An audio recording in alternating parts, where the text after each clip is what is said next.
और अब हम चलते हैं नितिन गडकरी जी के पास। नितिन गडकरी लाइव दीपक चौरसिया के साथ। दीपक।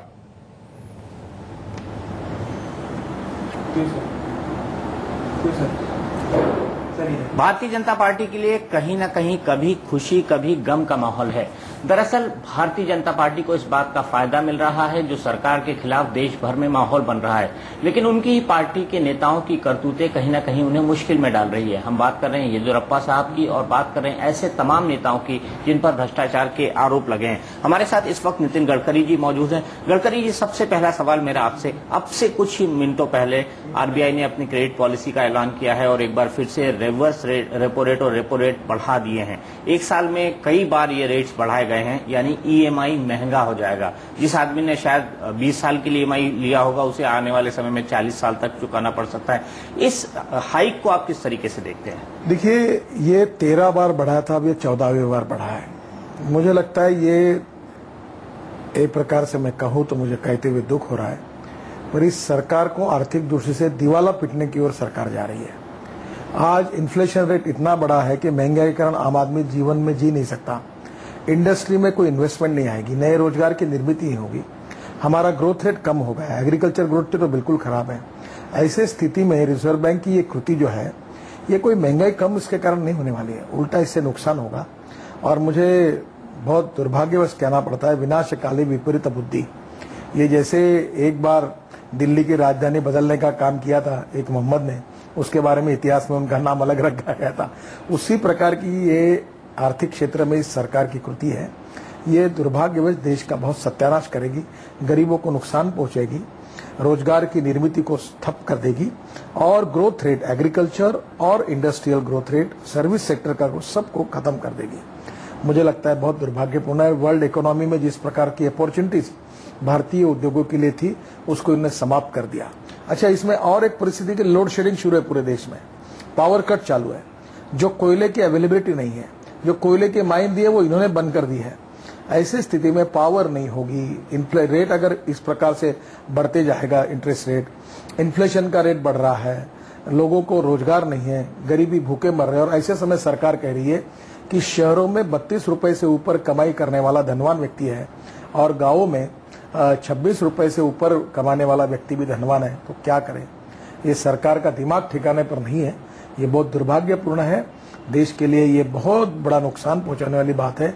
और मुझे लगता है कि अर्थशास्त्री प्रधानमंत्री को हमने चुना था, तब हमको लगा था कि कम से कम आर्थिक नीति के बारे में तो भी ये देश सही दिशा में चलेगा, पर दुर्भाग्यवश अर्थशास्त्री प्रधानमंत्री होने के बाद चक्र उल्टा फिर रहा है, उल्टा घूम रहा है। मुझे लगता है देश को फिर से एक बार खाई में डालने का यूपी और कांग्रेस पार्टी का ये षड्यंत्र है। बड़ा दुर्भाग्य है देश का।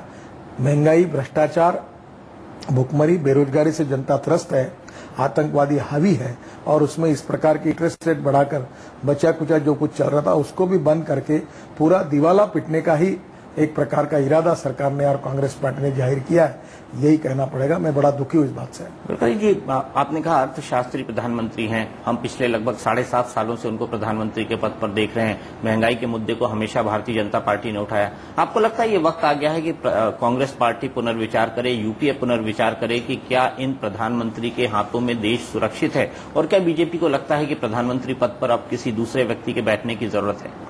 देखिए, सबसे पहली बात है कि केवल प्रधानमंत्री नहीं, ये कांग्रेस पार्टी की नीति है, इसके लिए दोषी है। यूपीए चेयरपर्सन सोनिया जी ने ये बात कही थी कि हम महंगाई कम करेंगे, बड़े बड़े सपने दिखाए गए थे। कांग्रेस का हाथ गरीबों के साथ, ये गरीबों का साथ है कि गरीबों का जेब काट रहा है ये कांग्रेस का हाथ। देखिए, इन्होंने बहुत बार डेट जाहिर की कि इस तारीख को महंगाई कम होगी, इस तारीख को कम होगी, 100 दिन में महंगाई कम होगी। कांग्रेस पार्टी ने, यूपीए ने लगातार हिंदुस्तान की जनता के साथ झूठे वादे करके जनता के साथ बेईमानी और विश्वासघात किया है। और प्रधानमंत्री तो हतबल है, असहाय है।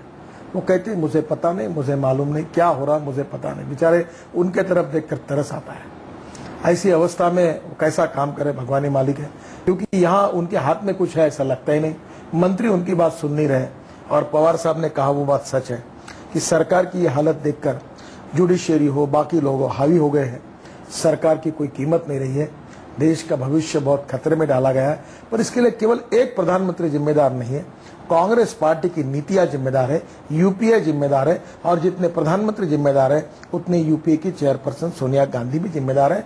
वो इस जिम्मेदारी को टाल नहीं सकते। जैसे मायावती ने हाल ही के दिनों में कहा था कि दलितों को लुभाने के लिए और एक नया फेस देने के लिए हो सकता है कांग्रेस पार्टी सुशील कुमार शिंदे या फिर मीरा कुमार जी को एक दलित प्रधानमंत्री के रूप में आने वाले समय के लिए बना दे। आपको क्या लगता है, कांग्रेस के अंदर अंदरूनी कोई चर्चा चल रही है कि मनमोहन सिंह को बदल दिया जाए? आपकी क्या जानकारी है? आप देश की सबसे बड़ी पार्टी, दूसरी सबसे बड़ी पार्टी के राष्ट्रीय अध्यक्ष। सबसे पहले मैं आपको बताना चाहता हूं कि मेरे जीवन में जो संस्कार मुझे प्राप्त है उसके आधार पर एक बात मैं बहुत पक्का हूं कि कोई भी व्यक्ति उसके जात से बड़ा नहीं होता, उसके गुणों से बड़ा होता है। हम समाज की छुआछूत, अस्पृश्यता और जातिवाद को पूर्णतः नष्ट करना चाहते हैं।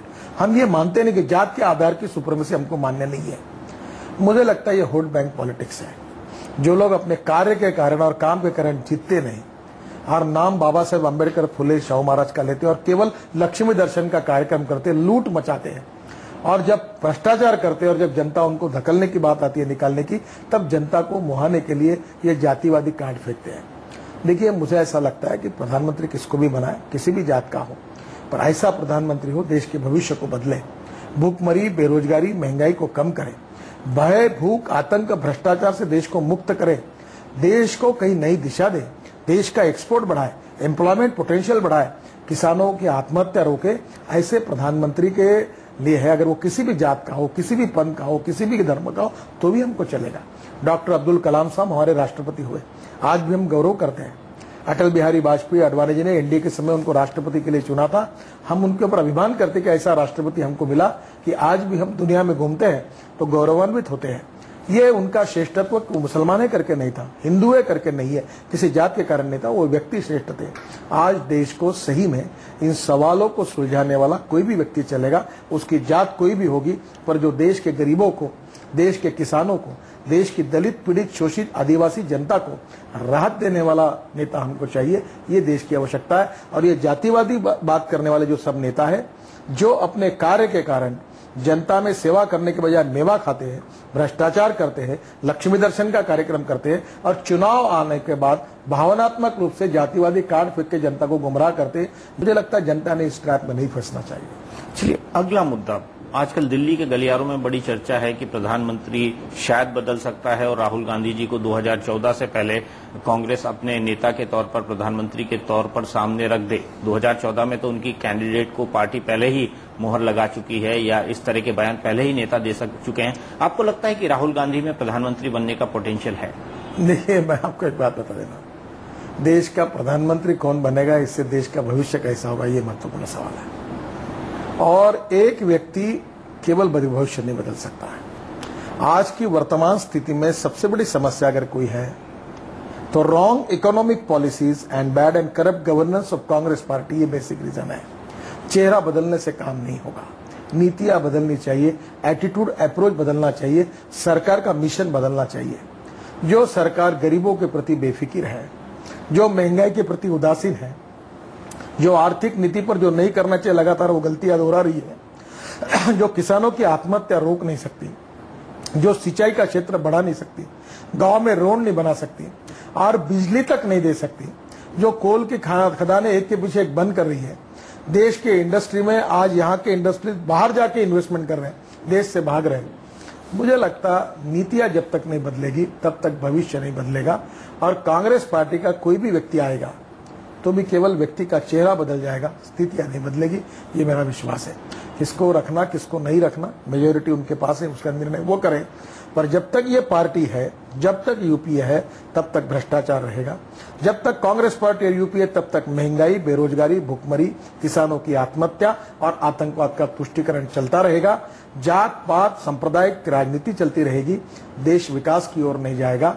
अगर बदलना है तो यूपीए और कांग्रेस को बदलना पड़ेगा, तब तक देश की तकदीर और भविष्य को नहीं बदल सकते, ये मेरा दृढ़ विश्वास है। मेरा बड़ा सीधा सवाल, क्या आपको लगता है राहुल गांधी प्रधानमंत्री बनने के काबिल हैं? बिहार में उन्होंने प्रचार किया था, दोनों भी घूमे थे, माताजी भी थी, पिता लड़का भी था, 4 सीटें मिली। जहां ये गए थे वहां सब जगह हार गए, जहां नहीं गए थे वहां जीत गए। उत्तर प्रदेश में यही हाल होगा।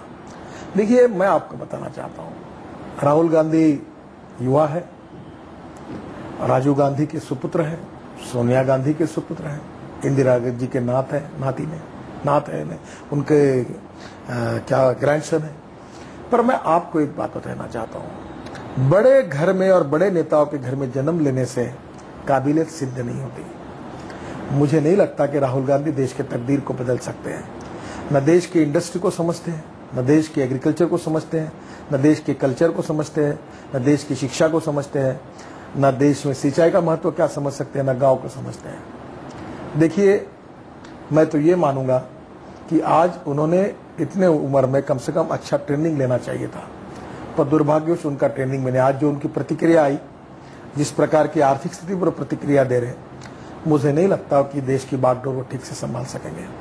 उनके आने से आज की जो स्थिति है उससे और कई गुना बिगड़ जाएगी और देश का सत्यानाश होगा, यही चित्र मुझे लगता है। किस आधार पर कह रहे हैं आप?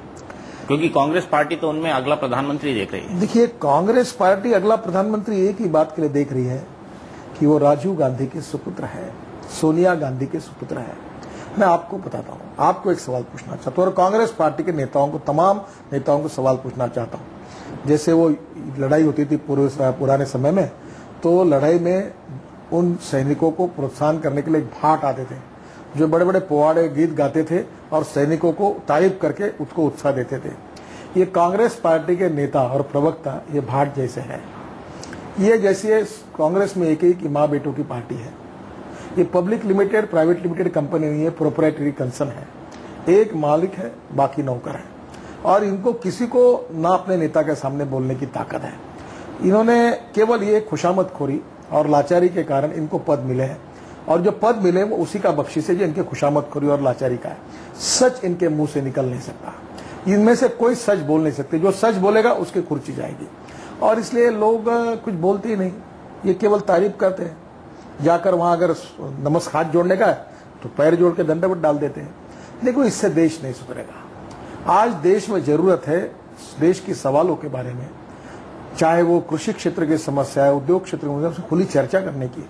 आज हमारे पार्टी में मुझे क्रिटिसाइज करने का अधिकार है नेताओं को। मैं भी अध्यक्ष हूं, मेरे सामने अनेक बार कुछ नीतियों का विरोध भी किया जा सकता है, मैं समझता हूं उस बात को। निर्णयों के बारे में मैं अनेक लोगों से चर्चाएं करता हूं। अध्यक्ष का अर्थ लोकतंत्र में होता है फर्स्ट अमंग द ऑल, मैं सब में पहला हूं। इसका मतलब मेरे पास सर्वाधिकार नहीं है, मुझे सबसे विचार करके, चर्चा करके, सबकी बात सुनकर फिर निर्णय करना पड़ता है। कांग्रेस पार्टी में तो कोई दिखता ही नहीं और इसलिए मुझे नहीं लगता कि इसमें कुछ परिस्थितियां बदलेगी और राहुल गांधी के कारण कोई स्थितियां बदल सकती है, ऐसा भी मुझे नहीं लगता। गडकरी जी, हाल ही की बात की जाए, एक मैं आपको सवाल पूछता हूं, आप मुझे माफ करिए, क्या राहुल गांधी प्रधानमंत्री बनने के लिए उनकी क्या पात्रता है? जैसे आप टीवी पर पूछते ना, एक बार ये सवाल लगा दीजिए और पूछ लीजिए ताकि हमारे जैसे अनभिज्ञ लोगों को ये भी तो पता चले कि उनकी क्षमता और कैपेसिटी क्या है।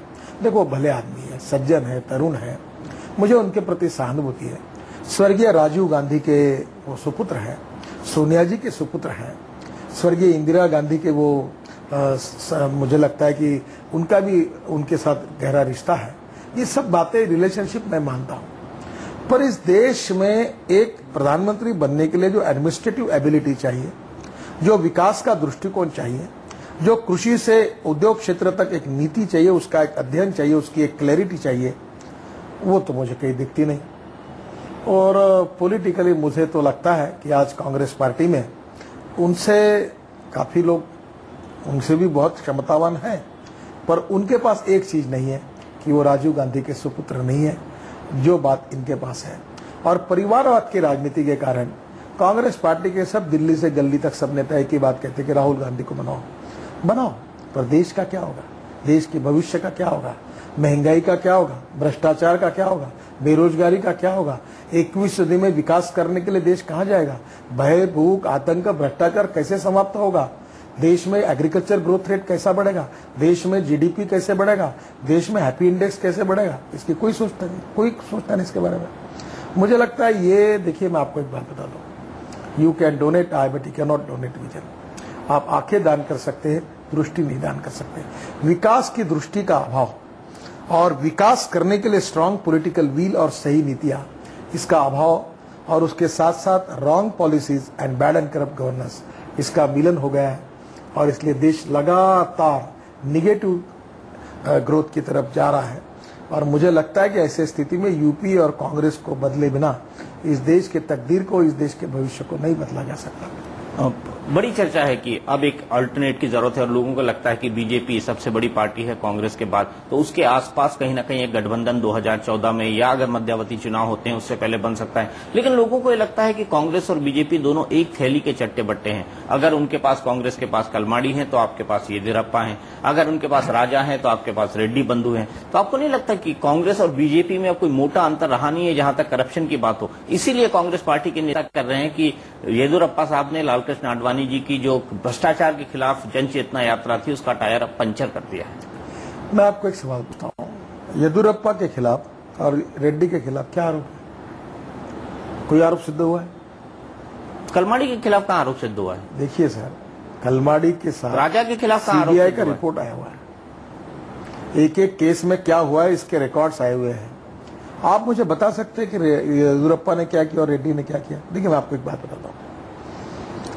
मैं तो ये दावा नहीं कर सकता कि भारतीय जनता पार्टी में 100% आदमी सही और सही दिशा पर है। भारतीय जनता पार्टी एक जन संगठन है और हम लोगों की पार्टी है। कोई आसमान से नेता नहीं टपकते, हम लोगों से तैयार होते हैं। देखिए, हमारे में से अगर किसी ने गलती की तो भ्रष्टाचार के खिलाफ हमारे यहाँ 0 टॉलरेंस है। मैं आपको एक बात बताना चाहता हूं, लोकायुक्त का रिपोर्ट आया, हमने येदियुरप्पा जी को एडवाइस किया कि वो रिजाइन करें। मुझे बताइए, कांग्रेस पार्टी शुगलू कमेटी का रिपोर्ट शीला दीक्षित के खिलाफ आया, लोकायुक्त का रिपोर्ट दिल्ली के मंत्री महोदय के खिलाफ आया, कांग्रेस पार्टी क्यों नहीं कार्रवाई करती? और 2G स्पेक्ट्रम 1,76,000 करोड़ का घोटाला, कॉमनवेल्थ गेम का 76,000 करोड़ का घोटाला, क्या इसका कंपैरिजन किसी भ्रष्टाचार के साथ हो सकता है? कांग्रेस पार्टी, क्या इसमें कहीं ना कहीं कोई संबंध है? डी नोटिफिकेशन ऑफ लैंड की बात जो येदियुरप्पा के खिलाफ चल रही, क्या इसके पहले कांग्रेस के अनेक मंत्रियों ने इस प्रकार से डिनोटिफाई लैंड नहीं की है? राज्यपाल महोदय येदियुरप्पा के खिलाफ जो केस रहते हैं उसको अनुमति देते हैं और कांग्रेस के मुख्यमंत्री के खिलाफ केस करने के लिए उसको अनुमति नहीं दी। कौन सा न्याय है? देखिए, मैं आपको एक बात बताना चाहूंगा। देखिए, लोकायुक्त ने रिपोर्ट दिया, हमने कार्रवाई की, अब मैटर सब जुडिस है। Let us wait for the decision from the court.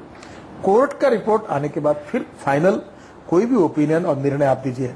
जब तक फाइनल डिसीजन नहीं आता तब तक आज उनके बारे में उनको आरोपी करके साबित करना, ये मुझे लगता है अर्ली भी होगा और अन्यायपूर्ण भी होगा। गडकरी जी, मैं आरोपी नहीं कह रहा हूं, मैं कह रहा हूं कि वो भी आरोपों के साथ घिरे हुए हैं। माना कोर्ट डिसाइड करेगी, ऐसे तो राजा के मामले में भी कोर्ट डिसाइड करेगी, कलमाड़ी जी के मामले में भी कोर्ट डिसाइड करेगी, कनिमोझी के मामले में भी कोर्ट डिसाइड करेगी और चिदम्बरम के मामले में करने वाली है, जिसका इस्तीफा आप मांग रहे हैं। एक बात आपको बता दूं, जैसे सीएजी ने कहा है कि 2G स्पेक्ट्रम में 1,76,000 करोड़ का घोटाला हुआ है। सीएजी ये संविधान की सबसे बड़ी ताकतवान ऐसी संस्था है, उसने कहा है। शुगलू कमेटी ने कॉमनवेल्थ गेम के बारे में जो प्रधानमंत्री ने अपॉइंट किया उन्होंने बताया क्या है। वैसे येदियुरप्पा के बारे में और बाकी लोगों के बारे में क्या है? केवल लोगों ने इंडिविजुअली केसेस फाइल किए, उसके ऊपर चालू है चर्चा। मुझे लगता है कि इनका कंपैरिजन करना अनुचित है और अन्यायपूर्ण है। और दूसरा, कांग्रेस पार्टी जो कंपैरिजन कर रही है गलत है। पर मैं आपको बताना चाहता हूं, मुझे बताइए कि लोकायुक्त के रिपोर्ट की अगर सम्मान करनी चाहिए बात अगर कांग्रेस पार्टी हमको करती है, तो मुझे बताइए कि कांग्रेस शासित राज्यों में जब लोकायुक्त ने रिपोर्ट दी कांग्रेस के मंत्री को, उस पर कार्रवाई क्यों नहीं की गई? शुगलू कमेटी ने जब शीला दीक्षित के खिलाफ इतनी प्रकार से रिपोर्ट दिया, उस पर कार्रवाई क्यों नहीं की? क्या अधिकार है कांग्रेस के ऑफिशियल स्पोक्स पर्सन को बोलने का, येदियुरप्पा के खिलाफ बोलने का कोई अधिकार है? और दूसरी बात, भारतीय जनता पार्टी ने कार्रवाई की। हमने ये नहीं कहा कि आरोप साबित नहीं हुआ, लोकायुक्त का रिपोर्ट है, हमने कार्रवाई की। मुझे लगता है, देखिए, अब मीडिया के लोगों के खिलाफ भी आरोप आए, वो भी शामिल है। इसका मतलब सब मीडिया खराब है? कांग्रेस पार्टी का सबसे बड़ी अड़चन है कि उनके प्रमुख नेता जो हार्डकोर है, जो क्रीम ऑफ द पार्टी है, वो लोग कटघरे में खड़े हैं। येदियुरप्पा भी आपकी क्रीम ऑफ मुझे पार्टी है, बताइए, आपके साउथ के सबसे बड़े नेता हैं, लिंगायत समुदाय के सबसे बड़े नेता हैं और उनके बल पर ही कर्नाटक में सरकार बनी, इसका आप खंडन नहीं कर सकते। देखिए, पहली बात तो यह है कि मैं खंडन करता ही नहीं। मैं अपने पार्टी के किसी भी नेता को डिसोन नहीं करता। अगर कोई माँ बाप रहते हैं ना, अच्छा भी लड़का रहता उसको भी पुत्र मानते हैं और कोई गलती करता उसको भी मानते हैं। अगर गलतियां होगी तो घर में सुधारेंगे और कानूनी होगी तो उनको उसको फेस करना पड़ेगा। मैं 0 टॉलरेंस की बात कर रहा हूं। भारतीय जनता पार्टी ये मानती है कि राजनीति ये पैसा कमाने का धंधा नहीं हो सकता। It is a instrument of socio economic transformation. It is a instrument of national reconstruction, इसके साथ कोई कॉम्प्रोमाइज नहीं हो सकता, ना हम करेंगे। पर सवाल यह है कि आरोप लगेंगे और हम हमारे लोगों को निकालकर कटघरे में खड़े करेंगे, ऐसा नहीं है। देखिए, मैं कुछ कमेंट्स नहीं करना चाहता, पर मुझे लगता है कि येदियुरप्पा के बारे में और बाकी बातों में जरा इंक्वायरी हो जाने दो, उसके बाद जरूर कहेंगे। पर जहां तक सीबीआई जो कांग्रेस की, लगभग कांग्रेस ब्यूरो ऑफ इन्वेस्टिगेशन है, जो शुक्लू कमेटी प्रधानमंत्री ने अपॉइंट की थी, लोकायुक्त दिल्ली के जो इन्होंने अपॉइंट किए थे, और सबसे बड़ी बात देश के सुप्रीम कोर्ट ने कहा है, जो प्रधानमंत्री के बारे में कहा है कि अगर प्रधानमंत्री चाहते तो 2G स्पेक्ट्रम का घोटाला नहीं होता। क्या इसका जवाब है कांग्रेस पार्टी के पास? यही चिदम्बरम साहब है। क्या वो बता सकते हैं कि 2G स्पेक्ट्रम के ये जो निर्णय राजा ने लिया उसको उन्होंने समर्थन नहीं किया? क्या उन्होंने प्रधानमंत्री को पत्र नहीं लिखा कि अब इसको विषय को खत्म कर दो? क्यों नहीं इसका टेंडर हुआ? क्या बता सकते, इस बात के जवाब दे सकते? आज सुप्रीम कोर्ट में जो एलिगेशन उनके साथ, एक मुझे बताइए, राजा के साथ एक न्याय क्योंकि राजा डीएमके का है और चिदम्बरम के साथ दूसरा न्याय क्योंकि वो कांग्रेस का, ये कौन सा न्याय है? मुझे बताइए, मायावती जी और मुलायम सिंह जी के केस में सुप्रीम कोर्ट में एफिडेविट क्यों बदले गए? क्या कांग्रेस पार्टी इसका जवाब दे सकती है? गुजरात की गवर्नर ने जो एडवाइस ऑफ द मिनिस्टर पर काम करना चाहिए, ऐसा होने के बाद भी एडवाइस, मिनिस्टर का एडवाइस न लेते हुए परस्पर उन्हें लोकायुक्त की नियुक्ति कर दी। क्या ये गवर्नर इंस्टीट्यूशन के लिए उचित है, योग्य है? देखिए, कांग्रेस पार्टी जो उनके खिलाफ है, जो भ्रष्टाचार निकाल रहा है, जो उनके विरोध में बोल रहा है, उनके खिलाफ कांग्रेस पार्टी